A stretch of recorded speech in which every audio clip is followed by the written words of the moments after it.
So, hello students, welcome back. So, today we are going to start a new topic on aggression, that is the general determinants of aggression.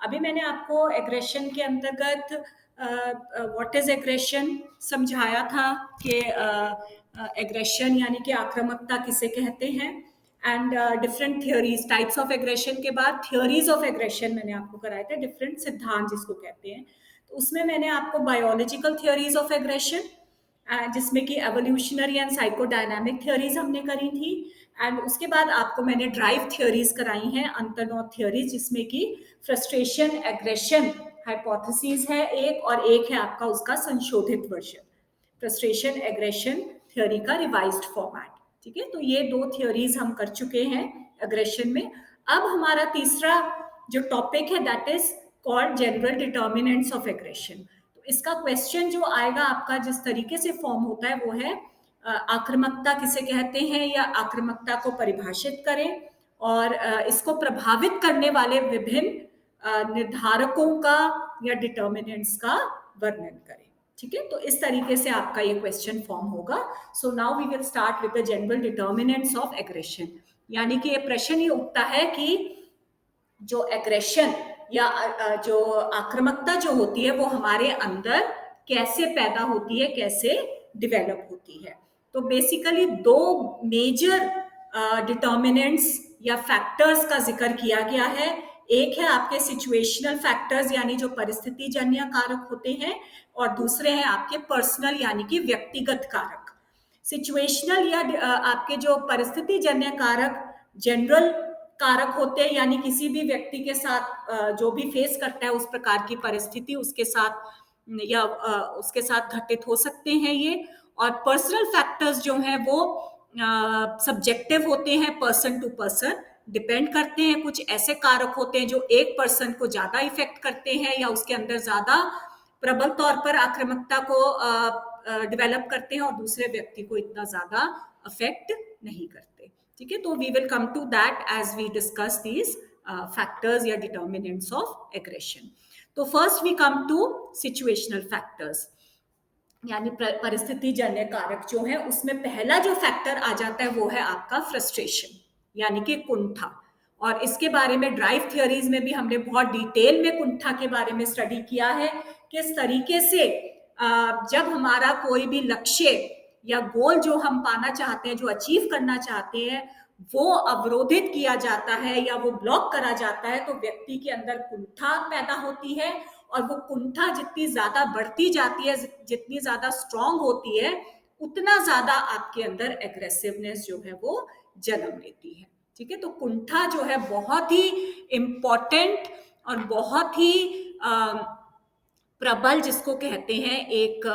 Factor है एक determinant है जो किसी भी व्यक्ति के अंदर आक्रामकता या एग्रेशन को प्रतिपादित कर सकता है या डेवलप कर सकता है सेकंड सिचुएशनल फैक्टर आ जाता है आक्रमण अटैक जिसको कहते हैं यानी कि जब हमें कोई खतरा होता है किसी बाहरी व्यक्ति से जो हमारे ऊपर आक्रमण करना चाहता है या हमारे ऊपर अटैक करना चाहता है ठीक है तो ये भी एक इंपॉर्टेंट सिचुएशनल फैक्टर होता है जिसको हम अटैक या आक्रमण कहते हैं और ये हमारे अंदर के एग्रेसिव बिहेवियर को उकसाता है ठीक है जब कोई बाहरी व्यक्ति जो है हमारे ऊपर वर्बल या फिजिकल या direct indirect I have spoken about different types of aggression beginning of this chapter में हमने डिफरेंट टाइप्स ऑफ एग्रेशन किए थे तो किसी भी प्रकार का एग्रेशन क्यों ना हो बाहरी व्यक्ति या बाहरी उद्दीपक के द्वारा चाहे फिजिकल है चाहे वर्बल है डायरेक्ट इनडायरेक्ट किसी भी प्रकार का आक्रमण का खतरा जब हमारे ऊपर मंडराता है तो ऑब्वियसली हर व्यक्ति अपने आत्मसम्मान को बचाने के लिए अपने आप को बचाने के लिए काउंटर अटैक करता है जो कि एक इम्पॉर्टेंट फैक्टर बन जाता है आपके एग्रेसिव बिहेवियर का अब आक्रमण किस प्रकार का है ठीक है अटैक किस प्रकार का है इसके ऊपर डिपेंड करता है कि हमारे अंदर एग्रेशन कितना प्रबल होता है तो सबसे पहला जो फैक्टर जो अटैक या आक्रमण से रिलेटेड होता है वो है गुणारोपण यानी कि जो अटैक हमारे ऊपर हो रहा है या जो अटैक का खतरा हम फील कर रहे हैं हम उसको किस प्रकार से एट्रीब्यूट करते हैं, उसको किस प्रकार से गुणारोपित करते हैं। अगर हमें ये लगता है कि ये अटैक जो किया जा रहा है वो जानबूझकर किया जा रहा है, यानी हमारे को नियत से किया जा रहा है, हमें नुकसान पहुंचाने के लिए, हमारे ऊपर क्षति पहुंचाने के लिए किया जा रहा है, तो हमारे अंदर एग्रेसिव बिहेवियर उतना ही ज्यादा प्रबल होता है। परंतु अगर हमें ये फील होता है कि ये जानबूझकर खतरा या अटैक नहीं किया गया है, आक्रमण जो हमारे ऊपर हुआ है ये अनजाने में हुआ है, तो वो अगर हम उस तरीके से एट्रीब्यूट नहीं करते हैं उस बाहरी उद्दीपक को, उस खतरे, उस आक्रमण के लिए, तो हमारा एग्रेसिव बिहेवियर इतना ज्यादा प्रबल नहीं होता। ठीक है, तो ये आपका एक इंपॉर्टेंट फैक्टर बन जाता है गुणारोपण का। सेकंड फैक्टर आक्रमण से रिलेटेड होता है ऋणात्मक पारस्परिकता, नेगेटिव रेसिप्रोसिटी जिसको कहते हैं, यानी कि जो खतरा या जो आक्रमण हमारे ऊपर किया गया है वो किन कारणवश किया गया है, या फिर हमें उसके ऊपर जो काउंटर अटैक जो हम करते हैं वो कितना ज्यादा प्रोवोकेट किया गया है, हमें उस काउंटर अटैक के लिए कितना ज्यादा उकसाया गया है। ठीक है, जितना मतलब नेगेटिविटी आपके अंदर, फॉर एग्जाम्पल एक बाहरी व्यक्ति आपके ऊपर कोई आक्रमण कर रहा है, किसी प्रकार का वर्बल या फिजिकल अटैक करता है, और उसको कोई थर्ड पर्सन जो है वो आपके अंदर नेगेटिविटी भर रहा है उस चीज के लिए, आपको प्रोवोकेट कर रहा है कि ये देखो इसने कैसे किया है, ये जानबूझकर किया गया है, ये आपको नुकसान पहुंचाने के लिए काम किया गया। तो इस प्रकार की अगर आपको प्रोवोकेशन दिया जाता है, यानी आपको उकसाया जाता है, तो उतना ही प्रबल आपका एग्रेसिव बिहेवियर रहता है उस फर्स्ट पर्सन के अगेंस्ट। ठीक है, इसको हम नेगेटिव रेसिप्रोसिटी कहते हैं। तो इस तरीके से हमारा एग्रेसिव बिहेवियर आक्रमण के प्रति इन दो फैक्टर्स के ऊपर बहुत ज्यादा डिपेंडेंट होता है, यानी कि गुणारोपण या एट्रीब्यूशन का एंड नेगेटिव रेसिप्रोसिटी का। ठीक है, यानी कि ऋणात्मक पारस्परिकता भी कहा जाता है। थर्ड इंपॉर्टेंट सिचुएशनल फैक्टर आ जाता है आफ्टर, आपको मैंने अभी बताया है आक्रमण और कुंठा। ठीक है, इसके बाद आपका थर्ड इंपॉर्टेंट डिटर्मिनेंट आ जाता है जिसको मॉडलिंग कहा जाता है। मॉडलिंग यानी कि बहुत बार हम इस चीज को डिस्कस कर चुके हैं, हर प्रकार का जो हमारा सोशल बिहेवियर जो होता है, ठीक है, सोशलाइजेशन के माध्यम से वो हमारे अंदर डेवलप किया जाता है। एंड सोशलाइजेशन का एक, यानी कि सोशल लर्निंग का एक इम्पॉर्टेंट, बहुत ही इंपॉर्टेंट माध्यम क्या होता है, मॉडलिंग होता है। किसी भी प्रकार का बिहेवियर अगर हमने किसी व्यक्ति के अंदर डेवलप करवाना है या उसको लर्न करवाना है तो मॉडलिंग के जरिए करवाया जाता है। और मॉडलिंग क्या होता है कि जब हम किसी सब्जेक्ट को कोई ऐसी मूवीज दिखाते हैं, कुछ ऐसी फिल्म्स दिखाते हैं, या कोई भी इस प्रकार का सीन दिखाते हैं जहां पर एक बहुत ही कोई सेलिब्रिटी है, कोई आइडियल व्यक्ति है हमारे लिए जो उस प्रकार का बिहेवियर कर रहा है।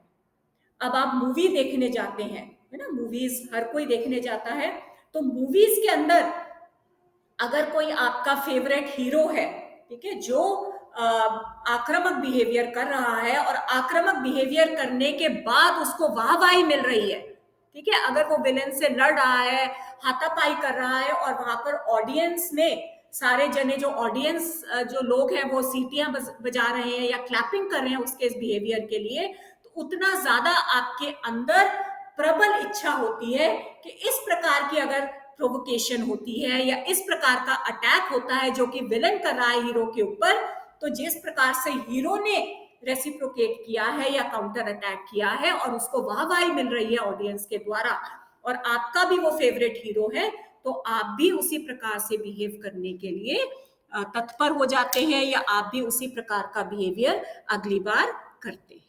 ठीक है, तो मॉडलिंग या स्पेशली यंग चिल्ड्रन जो होते हैं बहुत ज्यादा मतलब कि हीरो वर्शिप जो लोग में बिलीव करते हैं, उनके अंदर इसका बहुत ज्यादा इफेक्ट होता है।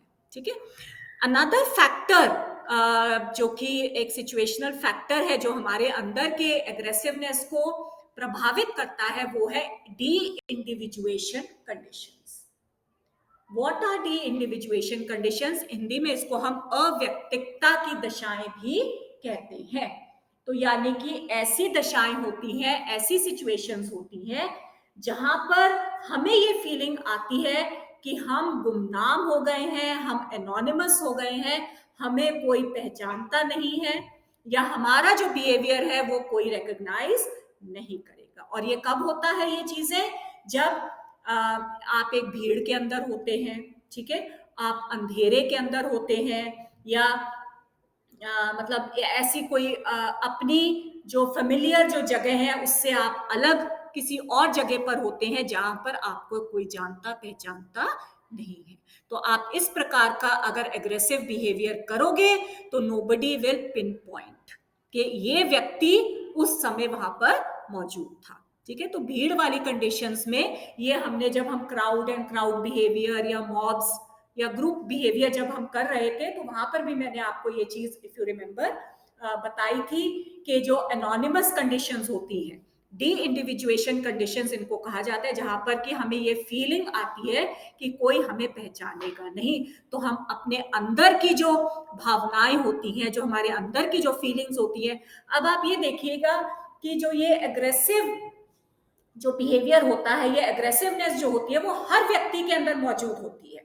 आपके अंदर भी मौजूद है, मेरे अंदर भी मौजूद है, परंतु because we are social animals, we are living in a society जहां पर इस प्रकार का आक्रामक व्यवहार करना आम बात नहीं है, या कोई अगर एग्रेसिव बिहेवियर करता है तो उसको अनसोशल माना जाता है, या उसको एक क्रिमिनल कैटेगरी में रखा जाता है, या क्रिमिनली उसको कैटेगराइज किया जाता है। तो हम अपनी ये जो एग्रेसिवनेस जो होती है इसको हम अपने अंदर अपने सबकॉन्शियस माइंड में दबा कर रखते हैं, उसको कंट्रोल करके या नियंत्रित करके रखते हैं।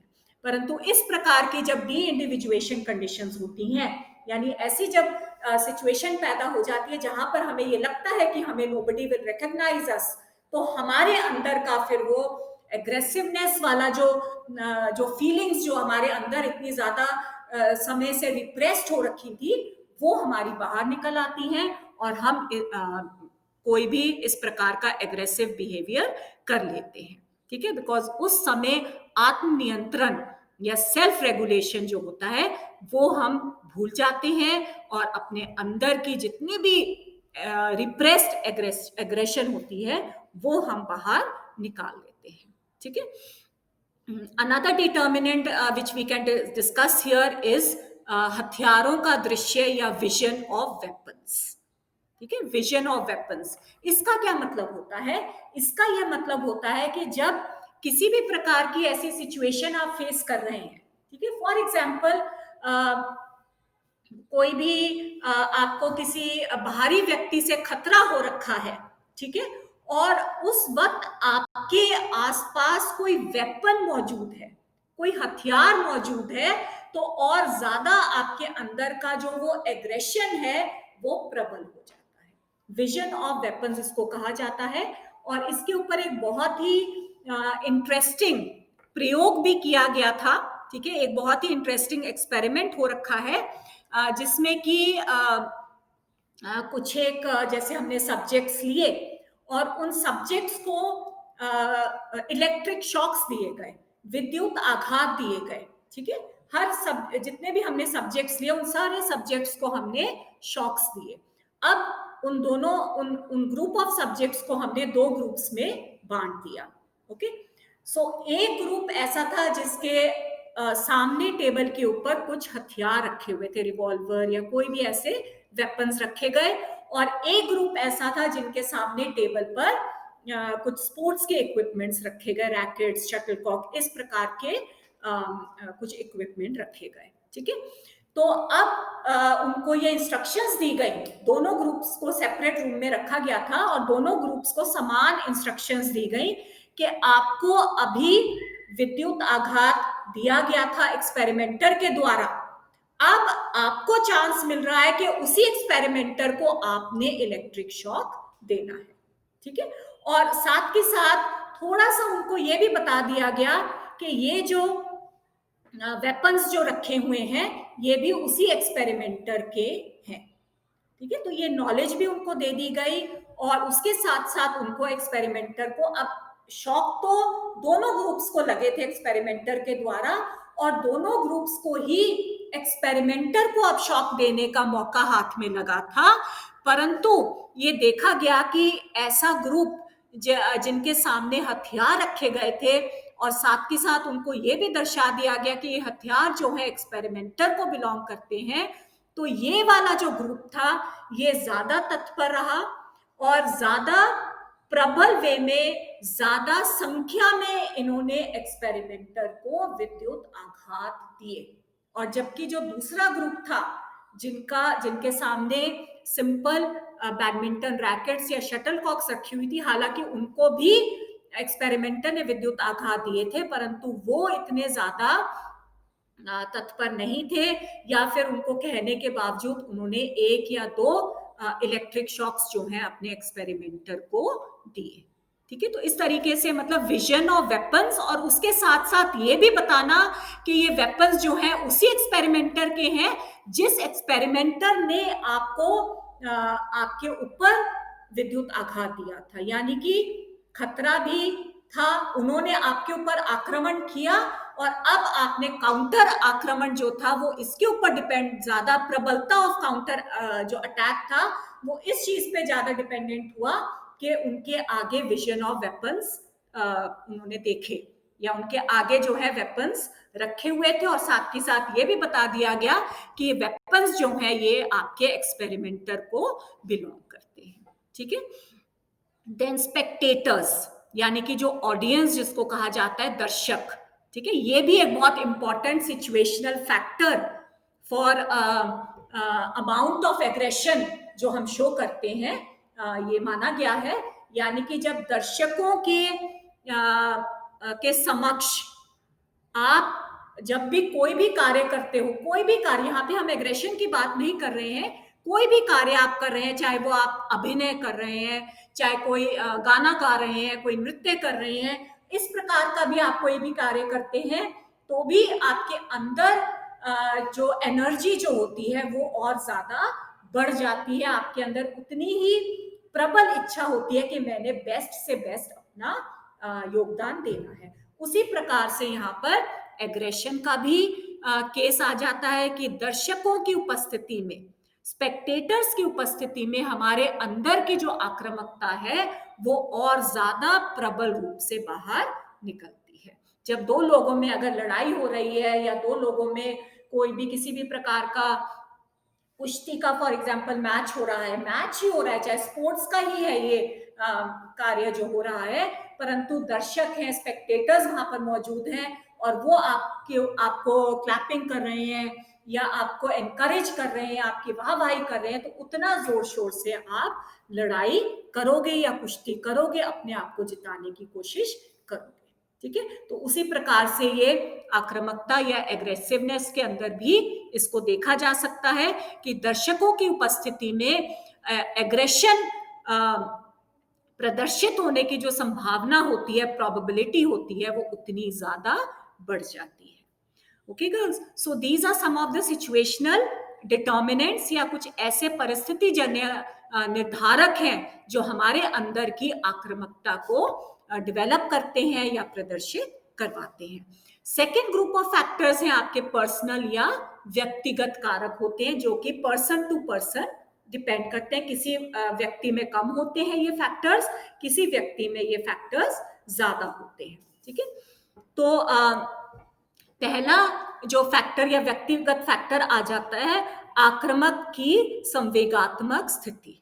ठीक है, यानी कि जो हमारी इमोशनल जो स्टेट्स होते हैं किसी भी आक्रमणकर्ता के। ठीक है, आपकी इमोशंस किस प्रकार की हैं, इसके अंदर किस प्रकार की इमोशन ज्यादा मायने रखती हैं एग्रेशन को डेवलप करने के लिए या एग्रेशन को प्रदर्शित करने के लिए। सबसे पहली और मेजर इमोशन है एंगर।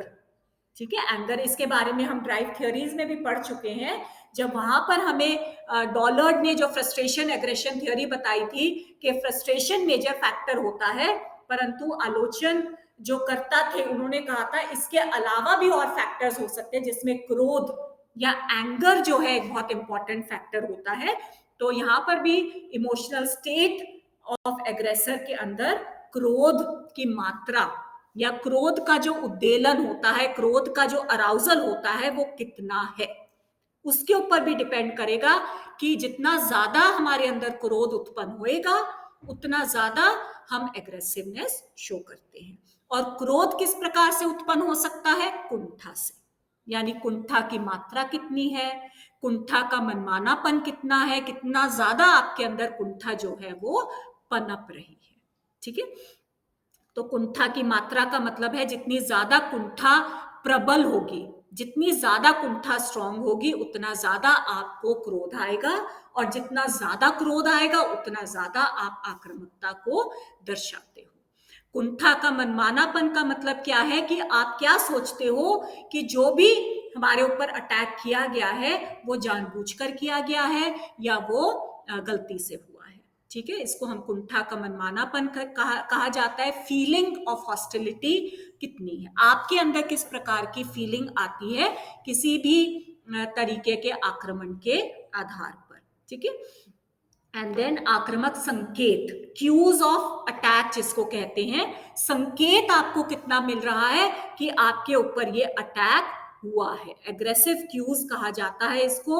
ये इसमें आपकी बुद्धि या इंटेलिजेंस लेवल बहुत ज्यादा मैटर करता है कि आपको क्या फीलिंग आ रही है कि जो व्यक्ति आपके ऊपर अटैक कर रहा है या जिसने आपके ऊपर आक्रमण किया है वो किस नजरिए से या किस वे में वो आक्रमण आपके ऊपर किया गया है। ठीक है, तो इस बेसिस के ऊपर जिलमैन ने अपनी एक थ्योरी, इसको हम 3 फैक्टर थ्योरी कहा गया है, वो हमारे सामने पेश करी गई है।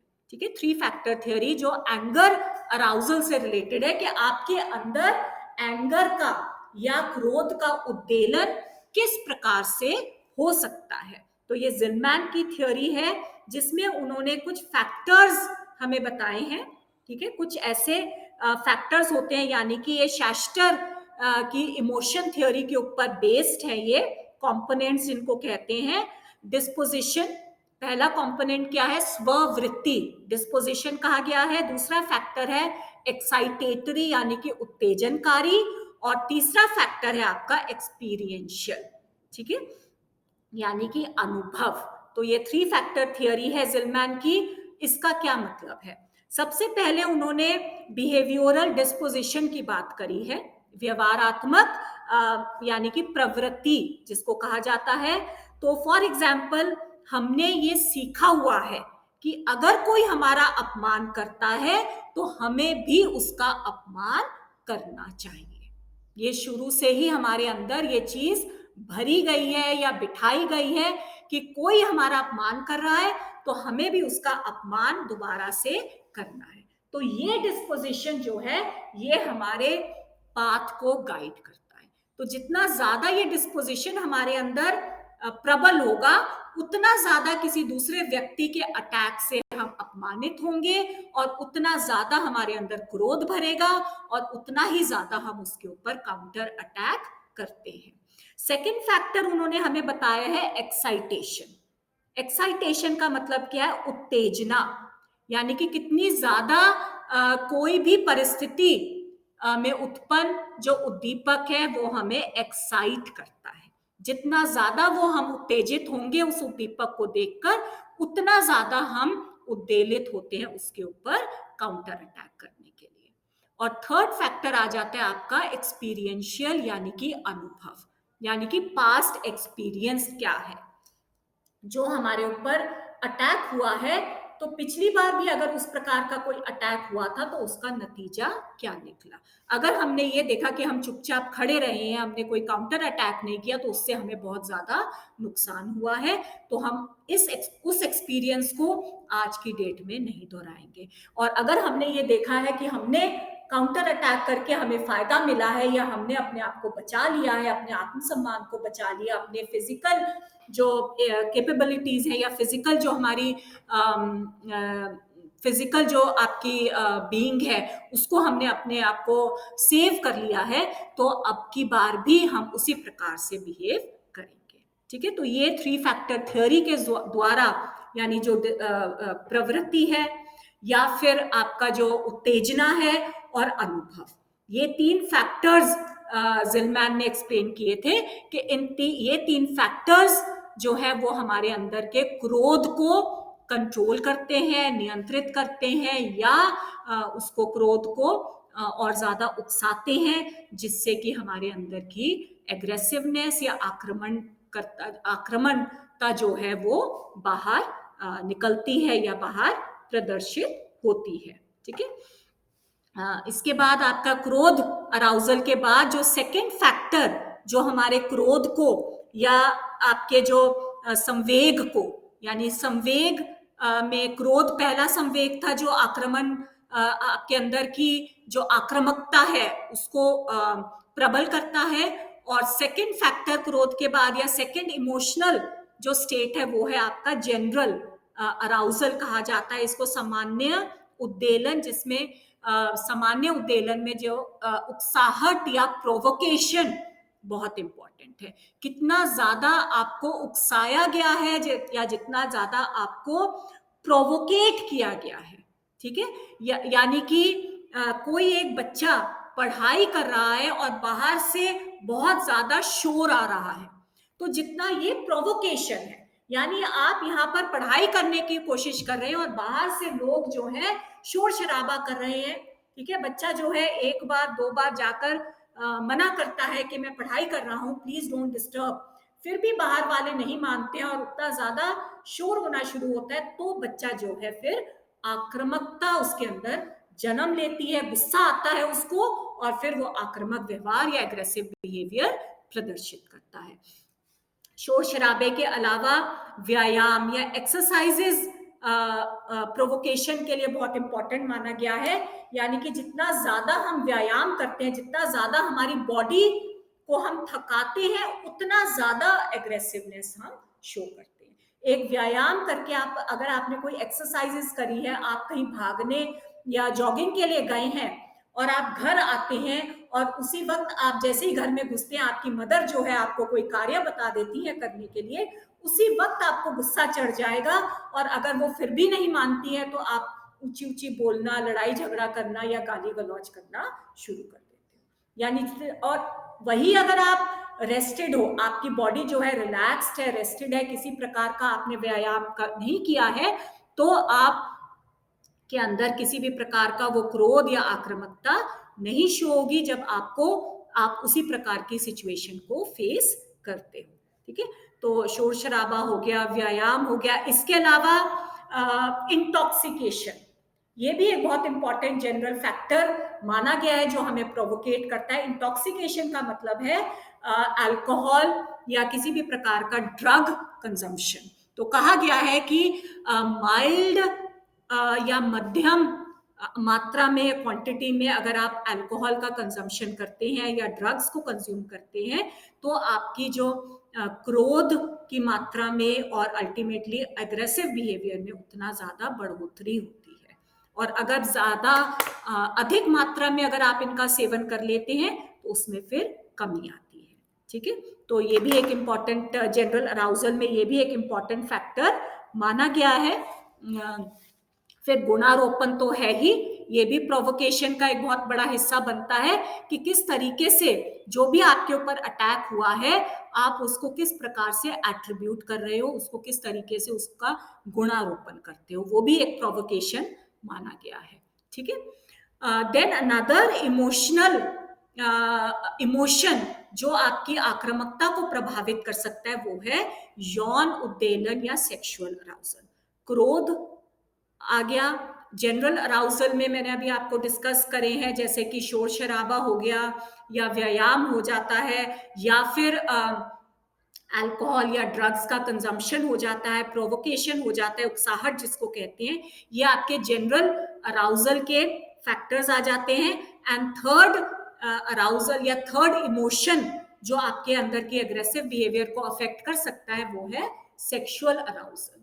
सेक्सुअल अराउजल के ऊपर भी काफी स्टडीज हुई हैं इससे रिलेटेड, यानी कि यौन उद्वेलन का आक्रामकता के ऊपर क्या प्रभाव पड़ता है। ठीक है, तो ये क्वेश्चन को आंसर करने के लिए भी काफी स्टडीज हुई हैं। मनोवैज्ञानिकों ने अपने अध्ययनों के आधार पर ये बताया है कि जब मध्यम स्तर का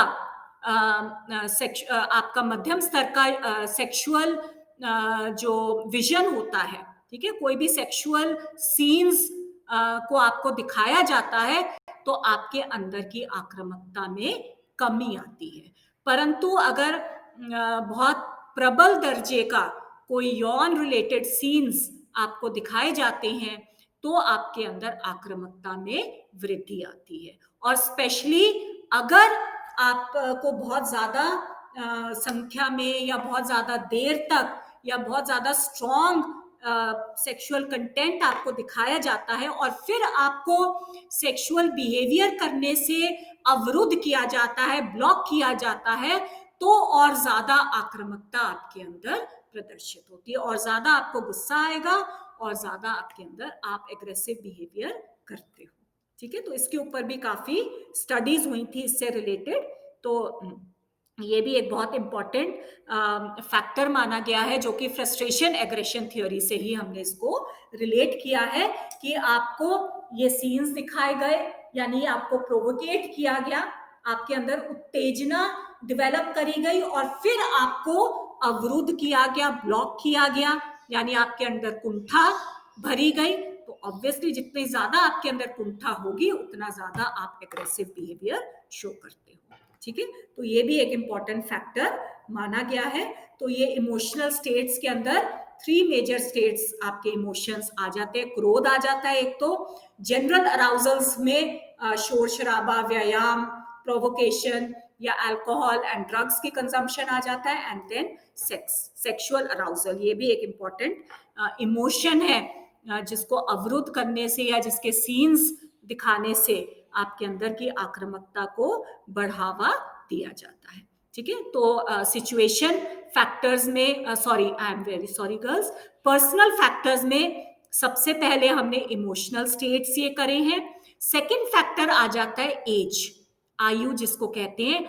आयु और एग्रेसिवनेस या एग्रेसिव बिहेवियर को प्रदर्शन करने का भी एक बहुत ही इंपॉर्टेंट रिलेशन है दोनों में, एज का।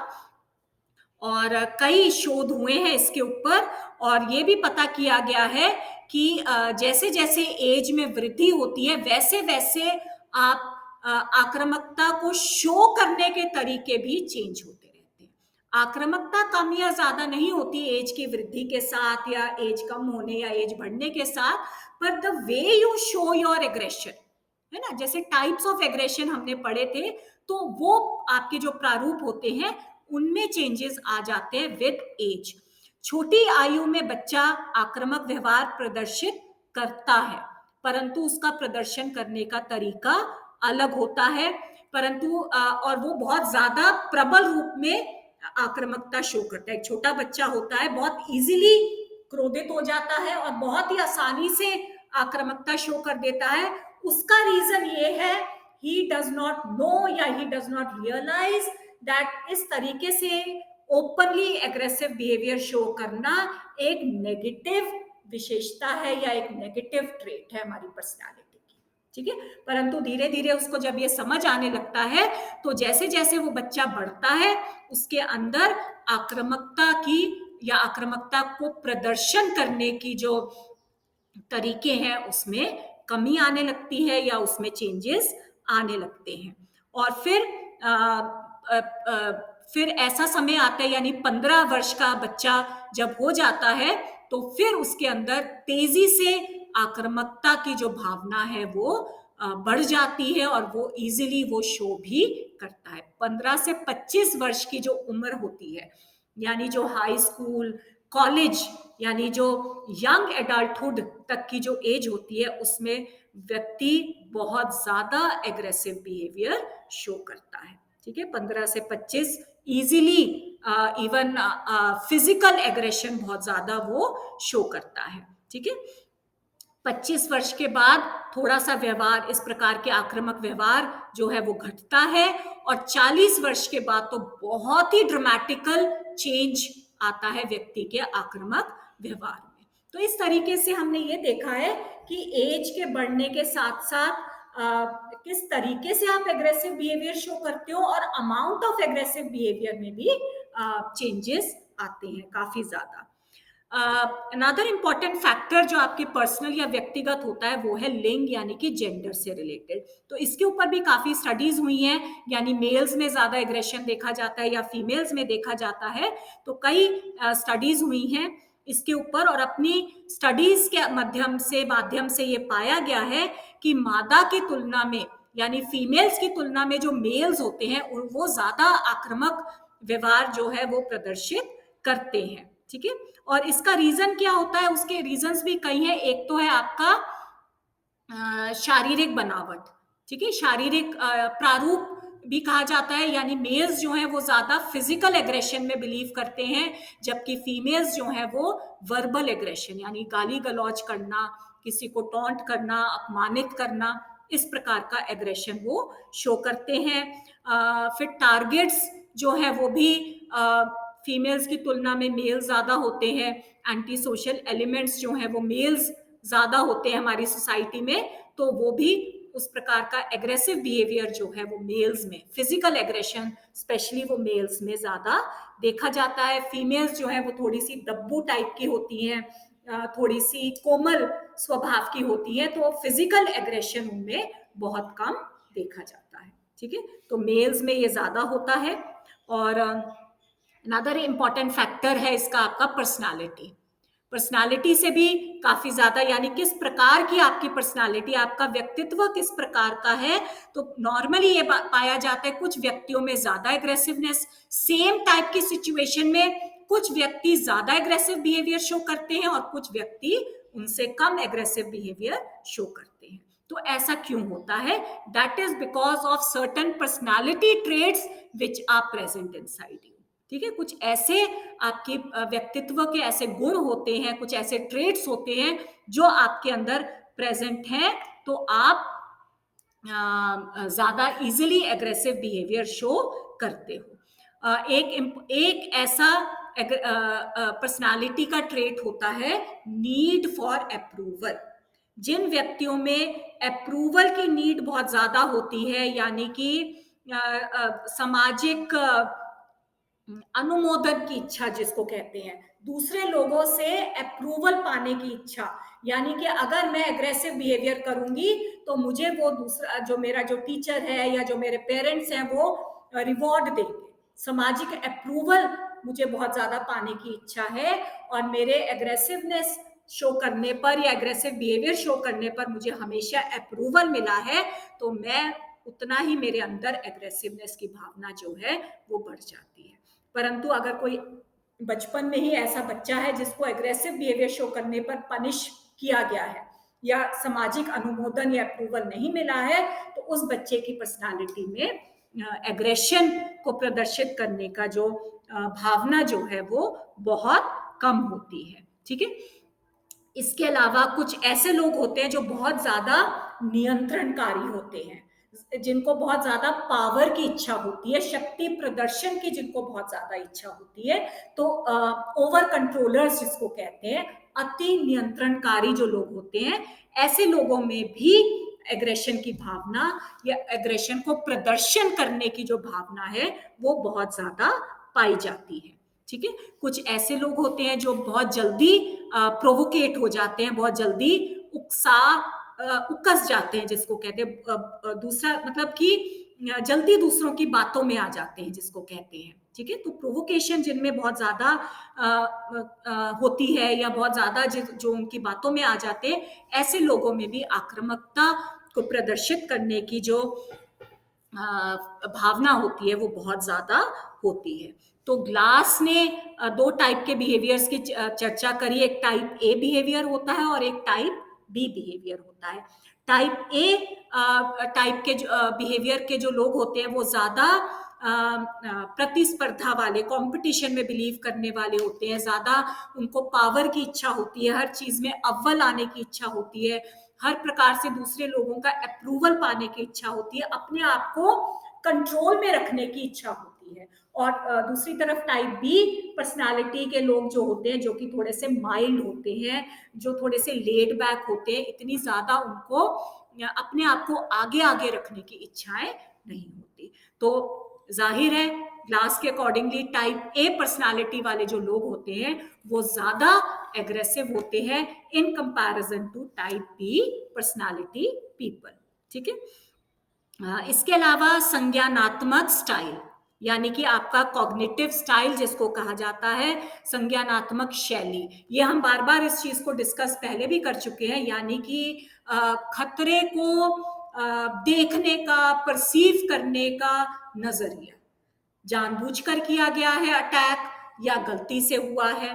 भीड़ भाड़ वाले इलाके में आप जा रहे हो, मेले के अंदर आप घूमने जा रहे हो, आपके पैर के ऊपर किसी का पैर पड़ गया, एकदम से आप गुस्से में उबल पड़ते हो, आपका वो संज्ञान क्या कहता है कि ओ इसने तो जानबूझकर मेरे पैर के ऊपर पैर दे दिया ताकि मुझे पीड़ा।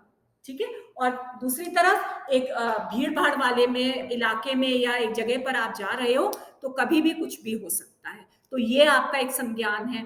तो दोनों टाइप के संज्ञान में फर्क है। पहले वाला अगर आप संज्ञान फील करते हो, आपकी पहले वाली संज्ञानात्मक शैली है, तो आप एकदम से भड़क जाओगे और एग्रेसिवनेस बिहेवियर शो करोगे, और दूसरी तरफ आप इसको नॉर्मल मानकर अपना आगे चलते जाओगे, यू विल मूव ऑन। तो ये संज्ञानात्मक स्टाइल या शैली इसको कहा जाता है, यानी गुणारोपण। हॉस्टाइल गुणारोपण आप करोगे तो उतना ही आपके अंदर एग्रेसिवनेस प्रबल होगी, और अगर आप गुणारोपण नहीं करोगे, ठीक है, नॉर्मल वे में इस चीज को लोगे, तो उतना ही आपके अंदर की एग्रेसिवनेस कम होगी। So these are some of the factors या डिटर्मिनेंट्स जिसको कहते हैं, जो कि हमारे अंदर की एग्रेशन को या आक्रामकता को प्रभावित करता है। ठीक है गर्ल्स। सो आक्रामकता या एग्रेशन किसे कहते हैं, इसके विभिन्न निर्धारकों का वर्णन करें। So now we come to the last topic of this chapter, aggression, that is how we can prevent and control aggression. तो ये भी आपका क्वेश्चन आता है कि एग्रेशन या आक्रामकता किसे कहते हैं, और आक्रामकता या हिंसा की रोकथाम या उसको नियंत्रण करने के कुछ उपायों का वर्णन करें। ठीक है। एंड आक्रामकता, as we all know, is a negative trait of our personality. एक ऋणात्मक गुण है, एक ऋणात्मक विशेषता है हमारी पर्सनालिटी की। बहुत अच्छी चीज नहीं है आक्रामकता को प्रदर्शित करना ओपनली, परंतु इसको अपने अंदर दबा कर रखना भी बहुत अच्छी बात नहीं है। तो इसलिए कंट्रोल करना, इसको रोकथाम करना बहुत जरूरी होता है। ठीक है। टोटली आपने रोकथाम नहीं करनी, पर सही तरीके से और सही समय का अंदाजा लगाकर आप अपनी आक्रामकता को अगर प्रदर्शित करेंगे तो आप भी सेफ रहेंगे और दूसरा व्यक्ति भी सेफ रहेगा। ठीक है। तो इसलिए कुछ एक तरीके या उपाय बताए गए हैं जिनको यूज करके हम अपने अंदर की आक्रामकता को रोक सकते हैं या उसको कंट्रोल कर सकते हैं, उसको नियंत्रित कर सकते हैं। जिसमें सबसे पहला और अहम उपाय है, दैट इज कॉल्ड पनिशमेंट, दंड। अगर हम उचित समय पर उचित दंड अगर व्यक्ति को दे देते हैं आक्रामकता के ऊपर, तो मतलब कि काफी हद तक हम किसी भी व्यक्ति के अंदर पनप रही आक्रामकता को रोक सकते हैं, उसको कंट्रोल कर सकते हैं। ठीक है।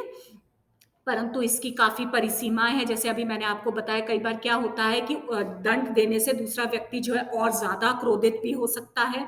ठीक है, कि वो और ज्यादा आक्रामकता प्रदर्शित करे, या फिर दंड का प्रभाव जो है वो अस्थाई होता है, टेम्पररी होता है। उस वक्त के लिए तो आपने आक्रामकता को रोक दिया, आपने दंड दे दिया, परंतु जरूरी नहीं है कि आगे भी अगर उसके साथ इस प्रकार का कोई बिहेवियर होता है तो वो आक्रामकता प्रदर्शित नहीं करेगा, जरूरी नहीं है। और फिर ये भी देखा गया है कि दंड पाने वाला व्यक्ति ज्यादा फ्यूचर में ज्यादा आक्रमणशील बन सकता है, कई प्रकार की अनडिजायरेबल बिहेवियर की कैरेक्टरिस्टिक्स को वो अपने अंदर डिवेलप कर सकता है। तो इसलिए उसको इन सब चीजों को, ये जो परिसीमाएं हैं दंड की, इनको निराधार करने के लिए बहुत जरूरी होता है दंड की प्रविधि, या किस प्रकार से टाइप, प्रोसीजर क्या होना चाहिए पनिशमेंट का। सबसे पहला प्रोसीजर है, जितना जल्दी हो सके आपको दंड देना चाहिए। आजकल हमारे इंडियन स्पेशली जो न्याय जो सिस्टम है बिल्कुल ही बेकार बना हुआ है।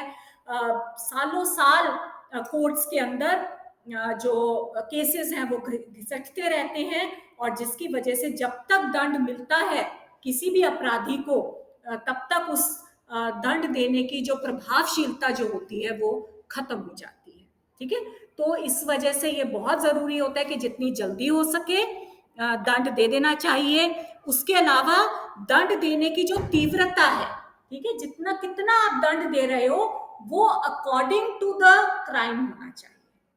अपराध जो किया है उसकी रेशो में ही दंड होना चाहिए, ना बहुत ज्यादा उससे, ना बहुत कम। ठीक है, तो ये भी बहुत जरूरी होता है।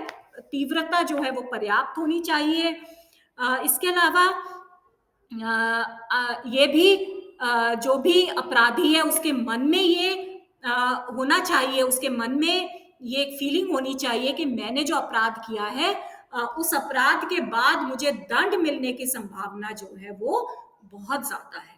कई बार क्या होता है, हमारे देश की कानून प्रणाली भी कुछ ऐसी बनी हुई है कि कई अपराधी जो हैं उनको दंड मिलता ही नहीं है। तो खुले तरीके से लोग जो हैं अपराध कर जाते हैं, स्पेशली जो ये रेपिस्ट होते हैं, बलात्कारी होते हैं, इनको पर्याप्त मात्रा में दंड नहीं मिलता, या कई बार बहुत बहुत समय निकल जाता है और कोई इनके जो केस का कोई फैसला नहीं हो पाता। तो इस वजह से और अपराधियों को एक प्रकार से एक मतलब कि एक पॉजिटिव वो मिलता है कि हाँ, हम भी अपराध करेंगे तो हमें भी कोई दंड नहीं मिलेगा।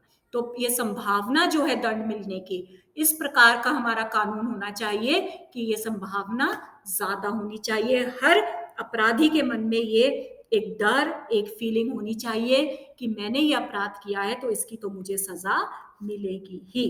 ठीक है, और इसके अलावा एक्सप्लेनेशन देनी बहुत जरूरी है। कोई भी आप किसी भी प्रकार के आक्रमणकर्ता को कोई भी दंड दे रहे हो, पनिश कर रहे हो, तो उसको आपको प्रॉपर एक्सप्लेनेशन देना कि आपने ये कार्य किया है, ये अपराध किया है, उसकी ये सजा आपको मिल रही है। ठीक है, तो दंड एक इंपॉर्टेंट उपाय है। और इसके अलावा एक और उपाय है, दैट इज कॉल्ड कथारसिस, विरेचन जिसको कहा गया है। ये एक बहुत ही प्राचीन विधि है, एरिस्टोटल ने इसका प्रतिपादन किया था। कथारसिस का मतलब है अपने अंदर की जो दबी हुई फीलिंग्स है उनको बाहर निकालना। ठीक है, तो इसी वजह से ये कहा गया है कि अपने अंदर के जो आक्रामक जो बिहेवियर जो होता है या फीलिंग होती है उसको अपने अंदर रिप्रेस करना भी कोई अच्छा काम नहीं है। बिकॉज जितनी ज्यादा आप अपने अंदर आक्रामकता को रिप्रेस करते जाओगे, उतना ज्यादा एक प्रकार से बहुत ही विस्फोटक ढंग से एक समय आएगा जब आपके अंदर की आक्रामकता बाहर निकलेगी। जैसे एक ज्वालामुखी होता है कि बंद होता है ऊपर से और अंदर ही अंदर वो उबाल खा रहा है, और जब वो उसका जो ऊपर का जो होल है वो खुलता है तो एकदम से आग और धुएं और आग की बड़ी बड़ी लपटों के माध्यम से वो ज्वालामुखी बाहर निकलता है, जो आसपास कई कई सैकड़ों किलोमीटर तक के एरिया को जलाकर राख कर देता है। तो उसी प्रकार से ये आक्रामकता भी होती है कि आप अगर अपने अंदर इसको दबा कर रखोगे, रिप्रेस करके रखोगे, तो एक समय आएगा जब ये एक विस्फोटक की तरह आपके अंदर से बाहर निकलेगा, जो आपके लिए और आपके आसपास के सभी लोगों के लिए बहुत ज्यादा नुकसानदायक होता है। तो इसी चीज को रोकने के लिए मनोवैज्ञानिकों ने यह कथारसिस या विरेचन का रास्ता अपनाया है। ये सुझाव दिया जाता है कि किसी भी एक ऐसी मतलब कि कोई भी एक ऐसी वस्तु लेकर किसी एक ऐसी चीज के ऊपर उसको मारो जिसमें कि कोई नुकसान होना बहुत ही मिनिमम नुकसान होता है, तो वो आपके अंदर जो भी आक्रामकता है, जो भी क्रोध है, उसको बाहर निकालना बहुत जरूरी होता है। ठीक है, एक सिंबॉलिक एग्रेशन कहा जाता है, ड्रेनिंग ऑफ जिसको कहते हैं, प्रतीकात्मक आक्रामकता। ठीक है, तो ये फ्रॉइड ने भी इसको काफी ज्यादा यूज किया था, लोरेंस, एंड्री, कई प्रकार के मनोवैज्ञानिक है जिन्होंने इसको प्रपोज किया है, सिंबॉलिक एग्रेशन को।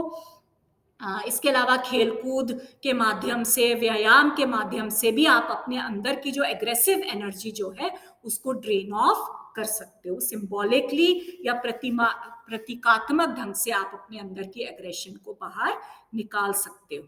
ठीक है, तो यानी कि अगर किसी भी एग्रेसिव व्यक्ति को किसी विगरस एक्टिविटी में या सशक्त किसी भी क्रिया में भाग लेने के लिए कहा जाता है, ठीक है, तो काफी हद तक उसकी संवेगात्मक जो तनाव है, उसके अंदर जो स्ट्रेस होता है, क्रोध होता है, कुंठा जो होती है, जो पनप रही है, उसको हम कम कर सकते हैं। और इस प्रकार की क्रियाओं में भाग लेने से उसको इन कुंठा को, क्रोध को एग्रेशन में बदलने की जो संभावना है, प्रोबेबिलिटी है, वो काफी कम हो जाती है।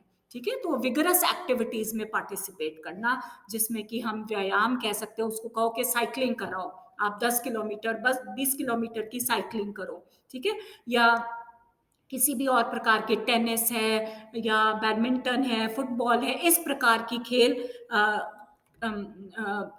स्पोर्टिंग एक्टिविटीज में आप हिस्सा लो। ठीक है, इसको हम कथारसिस कहते हैं।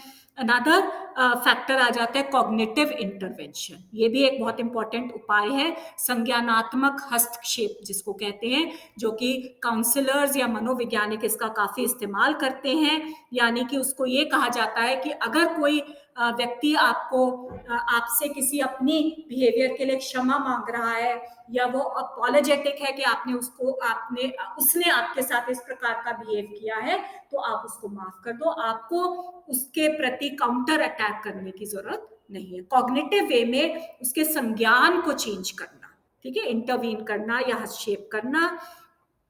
इसके अलावा नॉन एग्रेसिव मॉडल्स के समक्ष एक्सपोज करना।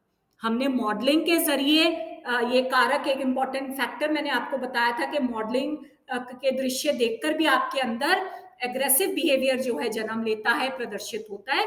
उसी प्रकार से अगर आपने एग्रेशन को कम करना है, तो उसी सब्जेक्ट को इस प्रकार के सीन्स दिखाएं जिसमें नॉन एग्रेसिव बिहेवियर को प्राथमिकता दी गई है। यानी कि अगर कोई बाहरी व्यक्ति मॉडल के ऊपर अटैक कर रहा है, आक्रमण कर रहा है, मॉडल जो है वो बिल्कुल नॉर्मल बैठा है, किसी प्रकार से कोई रिएक्ट नहीं कर रहा, नॉन एग्रेसिव बिहेवियर शो कर रहा है, तो भी व्यक्ति जो है, जो पीड़ित व्यक्ति जो होगा या आक्रामक जो व्यक्ति जो है, जो इलाज के लिए आपके पास आया है, तो उसके अंदर भी उसका इंप्रेशन पड़ता है कि मॉडल जब इस प्रकार से बिहेव कर रहा है, तो मैं क्यों नहीं बिहेव कर सकता। ठीक है, तो इस प्रकार की मूवीज या इस प्रकार का एक्सपोजर देना उसको। इसके अलावा सोशल स्किल्स में ट्रेन करना।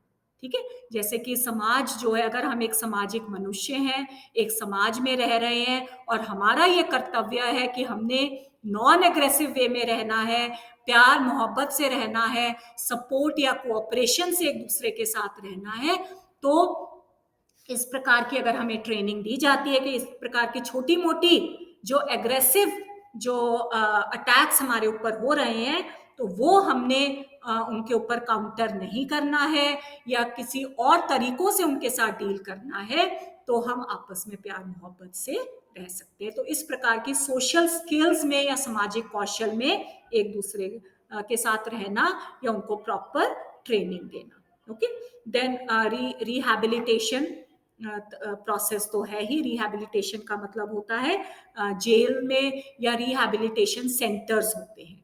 जेल में कई बार हार्डकोर क्रिमिनल्स होते हैं, जिनके साथ जो फर्स्ट टाइम जो क्रिमिनल्स होते हैं, फर्स्ट टाइम अपराधी जो होते हैं, या माइनर जो क्रिमिनल्स होते हैं, वो अगर इन हार्डकोर क्रिमिनल्स के साथ रहेंगे तो वो भी उनके जैसे बन सकते हैं। तो इट इज वेरी इम्पॉर्टेंट के इस प्रकार के जो फर्स्ट टाइम या माइनर जो क्रिमिनल्स होते हैं या यंग जो अपराधी होते हैं उनको हम रिहैबिलिटेशन सेंटर्स में रखें, जहाँ पर उनको इस प्रकार की सोशल स्किल्स में ट्रेनिंग दी जाती है, कम्युनिटी लिविंग की ट्रेनिंग दी जाती है, जहाँ पर एग्रेसिव बिहेवियर को कंट्रोल कैसे किया जाता है उसकी ट्रेनिंग दी जाती है।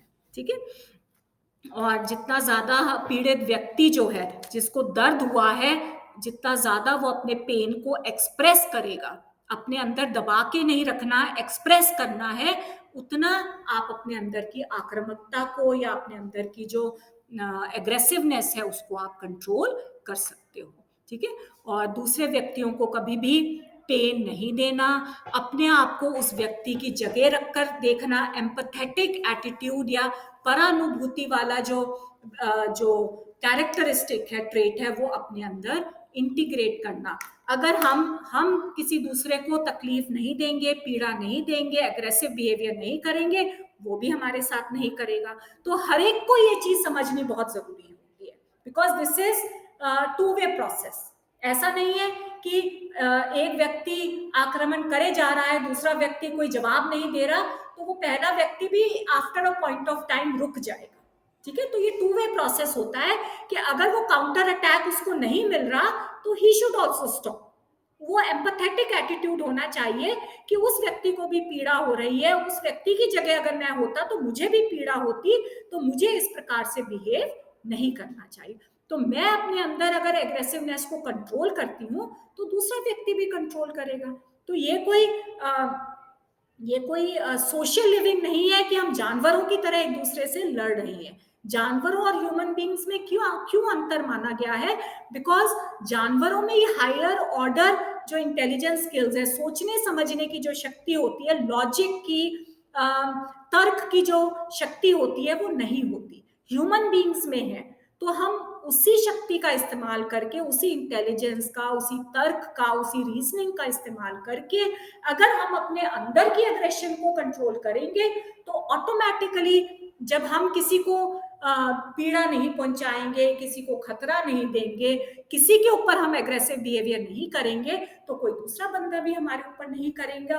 और इस प्रकार से हम अपनी सोसाइटी में, अपने समाज में आक्रामक व्यवहार को रोक सकते हैं, उसको कंट्रोल कर सकते हैं, and we can live like civilised human beings. So I hope you have understood, girls. This finishes with our aggression या आक्रामकता chapter. And if you have any questions, कोई आपको डाउट है इस चैप्टर से रिलेटेड, तो आप you can consult me. Thank you girls.